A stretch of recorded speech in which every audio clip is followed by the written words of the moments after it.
Yesterday afternoon, Texans rookie quarterback CJ Stroud, I think, has solidified himself as an all-time gamer. Now, I know that's probably an overreaction. I don't cover the NFL much, so I'm going to stick with that overreaction. I trust him as a player. Watching him in college, though, in 2021 and in 2022, I think many of us could have seen this coming because watching his progression during his time with the Buckeyes was beautiful.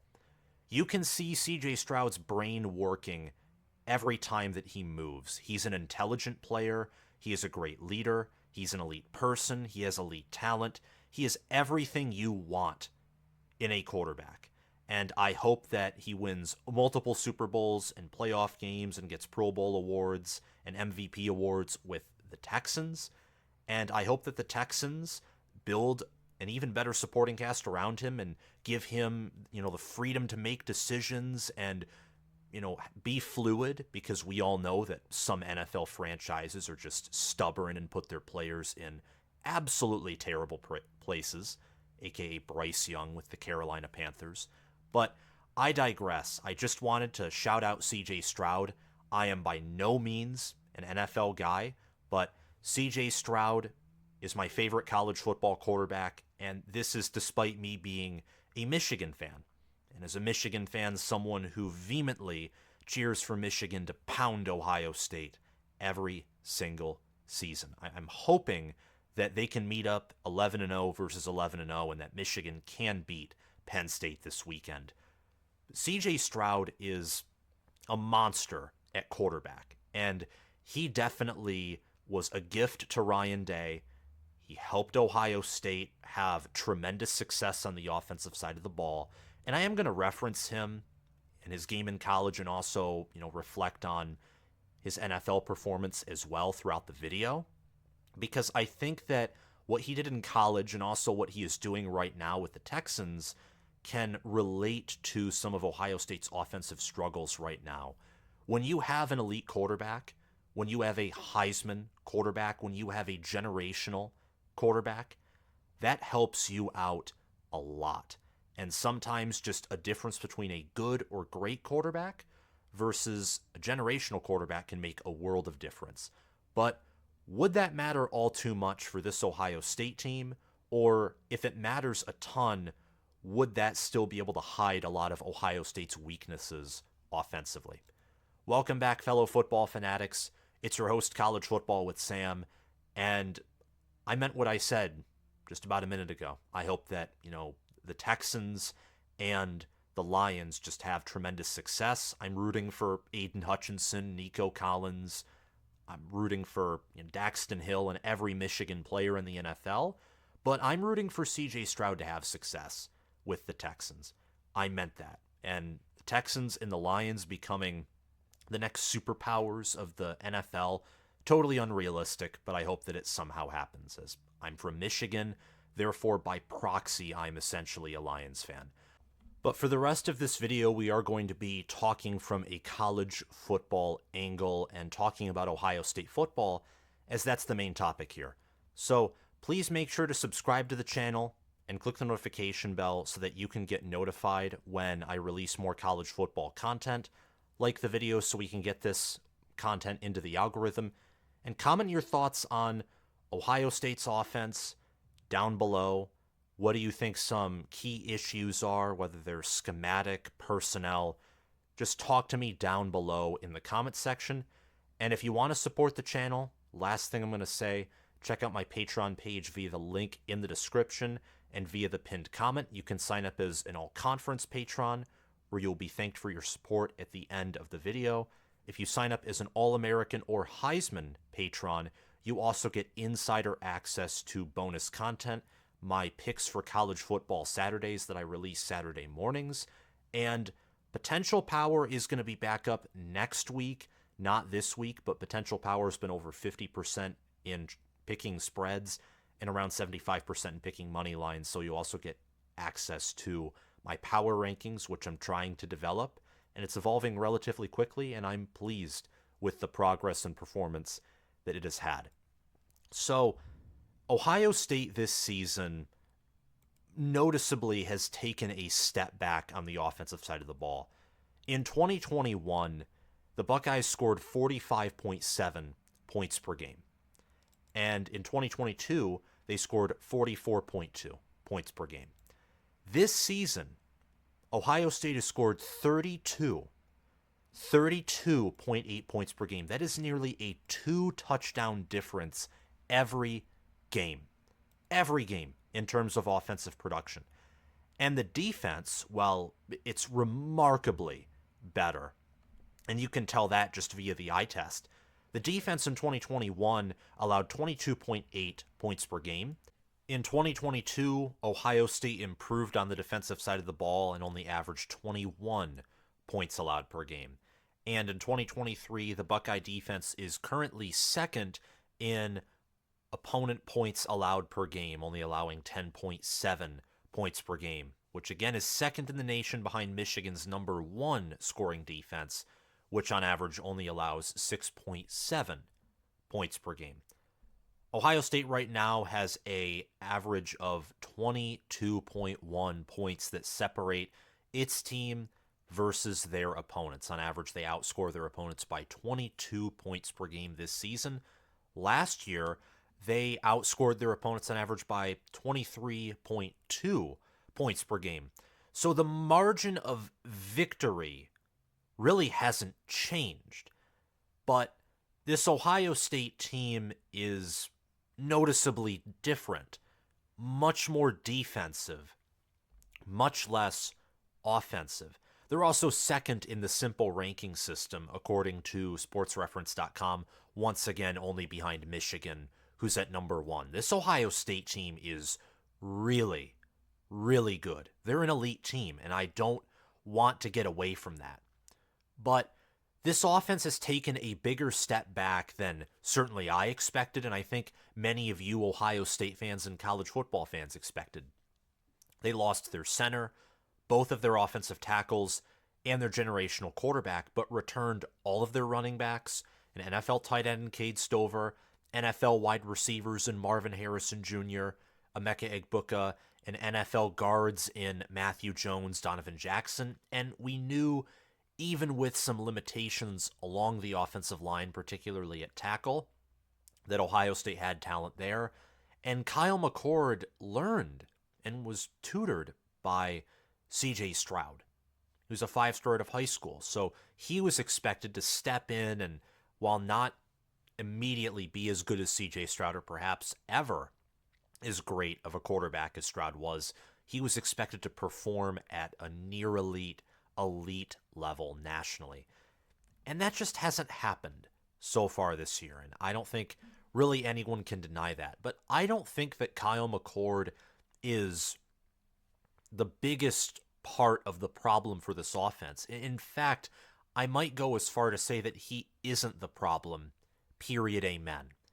And if he had a better supporting cast, if there were better plays called, and if Ohio State's players could stop suffering from injuries, which isn't their fault, it's never someone's fault when they get injured unless they do something egregiously asinine, which hasn't been done by an Ohio State player, that reflects on the strength and conditioning staff. There are other issues that tie back to Ohio State's offense. This defense for Ohio State is physical. They are tough. They're gritty. They only allow the amount of yards they do partially because of their scheme. They bend, and they're okay with bending, but they don't break. I think that Jim Knowles learned how to adapt his 4-2-5 to the Big Ten by looking at Michigan's 4-2-5 defense, because the way Ohio State plays defense is very similar to how Michigan played defense last year. A great defensive line play. I think this Ohio State team has much better defensive tackles and interior presence than Michigan's defense did last year, though Michigan had I think, overall better or similar pass rush. But the secondary is the most notable area of improvement on this defense. Ohio State tackles pretty well. They've had some missed tackle issues, but they still tackle all around well. They're elite at defending the pass. They're the number 1 pass defense in the country, according to the average passer rating they allow per game. And they allow minimal amounts of yards and points. They're physical. They're mentally and physically tough. Ohio State's offense, I think, is perhaps mentally tougher than previous offenses, but I think overall it is a physically weaker and slower unit overall compared to previous seasons. Let's compare some statistics from last year's offense to this year's offense. And 2022 and 2021 had similar offenses, and I've compared them before in the preseason when trying to predict the 2023 offense.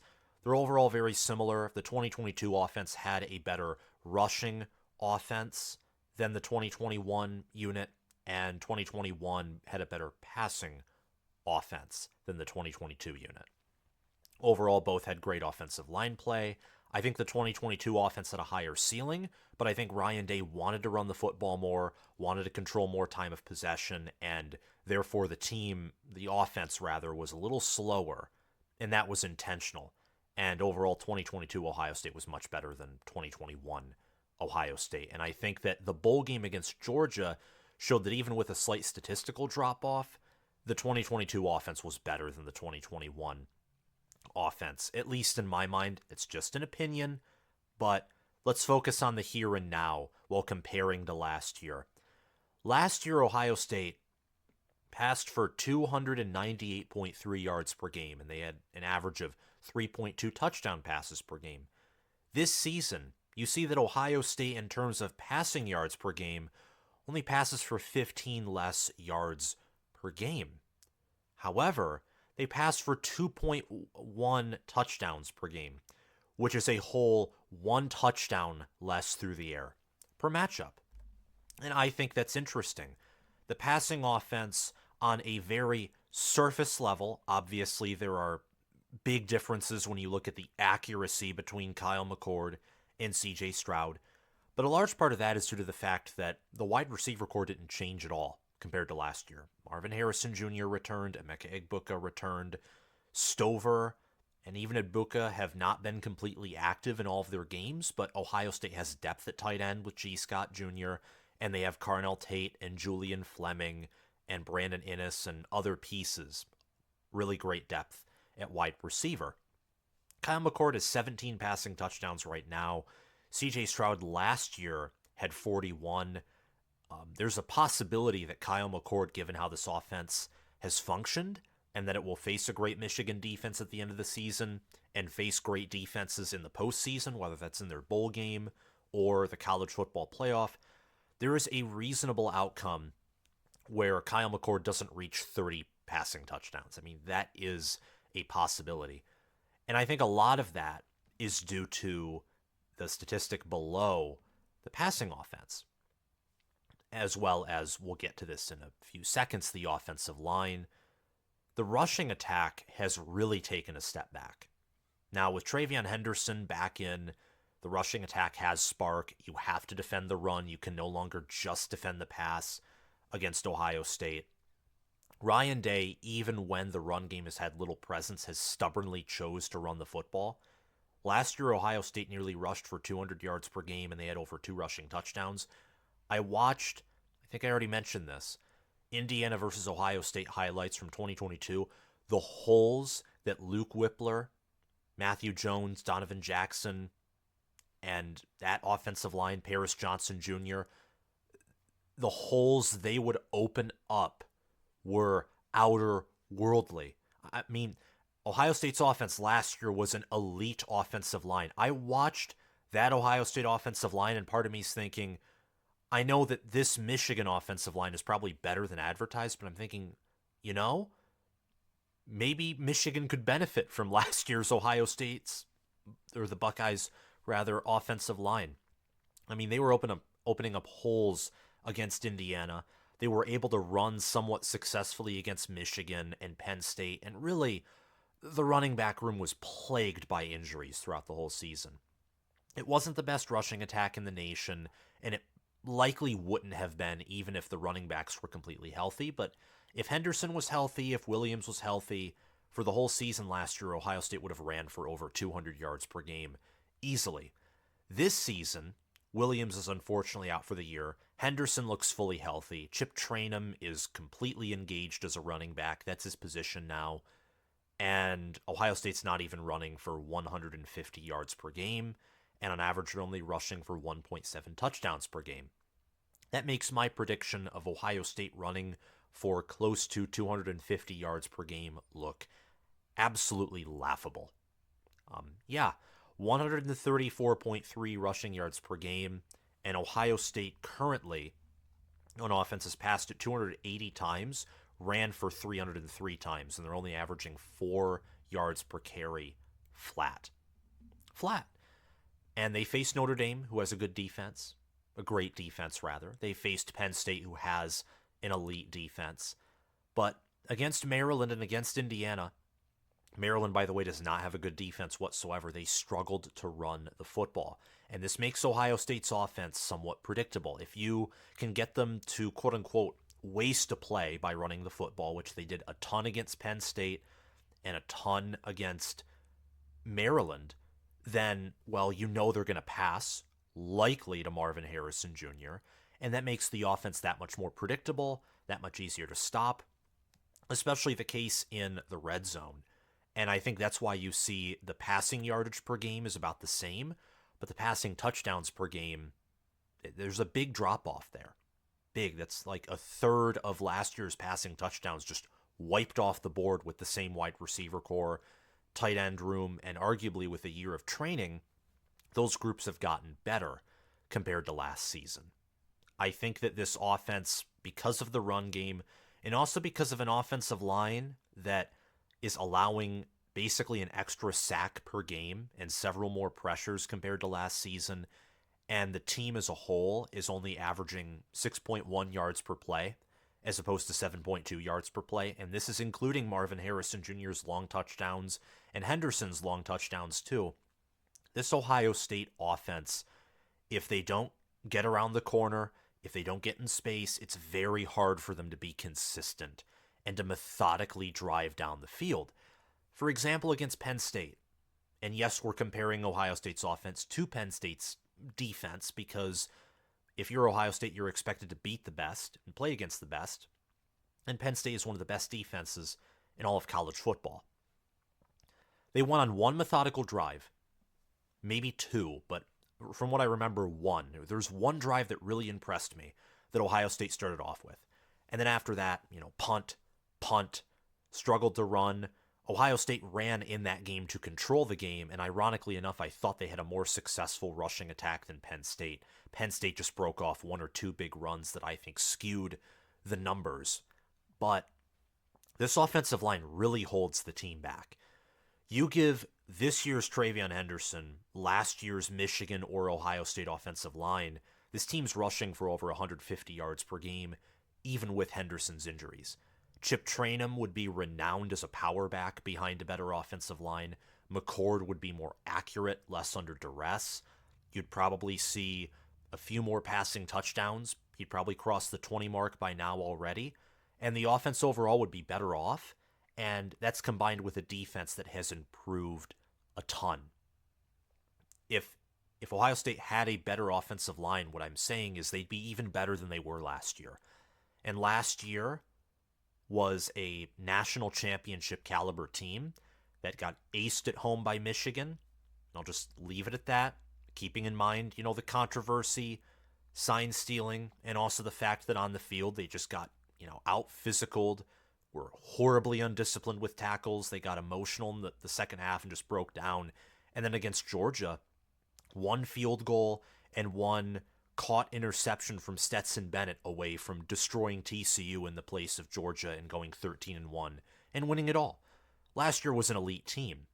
People just remember the 0-2 after the 11-0 start, but people forget the 11-0 start. This Ohio State team, in spite of their issues on offense, can win it all. McCord is not as elite as CJ Stroud, but he's a great quarterback, and right now he's 5th in the country in quarterback efficiency. And against Rutgers, one comment put it perfectly. He made a lot of accurate throws, a lot of clutch throws, one-on-one. And Rutgers has great corners. They have a great secondary. That's the strength of their defense, is their pass defense. not their run defense, even though they also have a good run defense. He made a lot of good throws. He had one bad throw to a Rutgers defender that gave the Scarlet Knights the lead during the half, but earlier in the game, before halftime, I was thinking to myself, why is Ryan Day trying to run 2 out of 3 plays against Rutgers? Why are you doing that? You have a hard time running unless you get open space. I know Henderson is better at powering through this season, but the offensive line doesn't do him any favors. You run him and you start him over Trainum because he can hide the offensive line's weaknesses. Trainum and Williams can't. They don't have that same athleticism and make something out of nothing ability that Henderson has. McCord was having tremendous success passing in the first quarter against Rutgers. Why did you stop him from slinging it around? So I think that McCord is a good quarterback. He's a great quarterback. Is he CJ Stroud? No. If CJ Stroud was on this team, I think that he's so elite, just judging off of his performance in the NFL and in college, that Ohio State would likely have an extra passing touchdown per game, and this team would actually look like one of the best teams in the country. They'd have a strong argument via the eye test to be the number 1 team in the country if you just replaced McCord with Stroud. But that's what happens when one generational player substitutes in for a great or near elite player.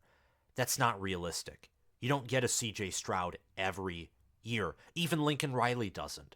You look at Kyler Murray in the NFL, you look at Baker Mayfield in the NFL, they're not having the same success that CJ Stroud is. They aren't. Jalen Hurts is, but it took him a while to get there.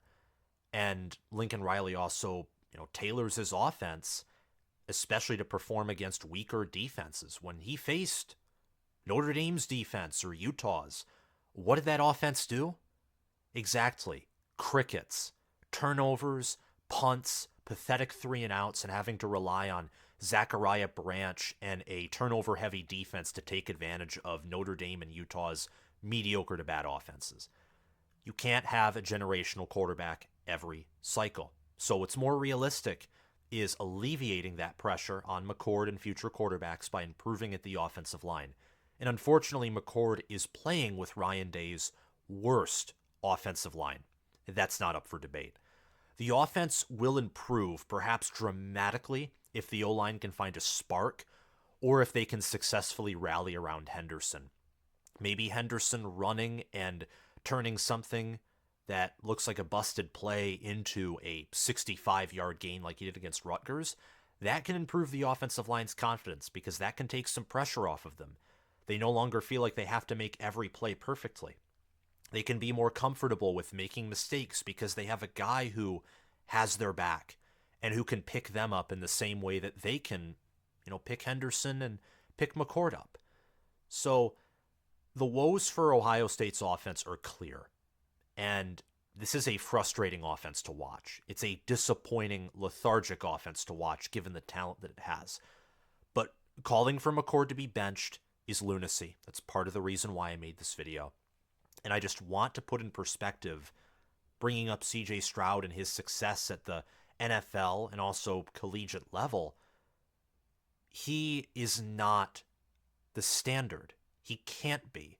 He had 3,688 passing yards last year, 41 passing touchdowns, 6 interceptions, a 177.7 passer rating that's weighed down by a hurricane of a game that was played against Northwestern, and Ryan Day not giving him total freedom or making stubborn play calls against Penn State and Michigan, and Stroud still succeeded against Penn State.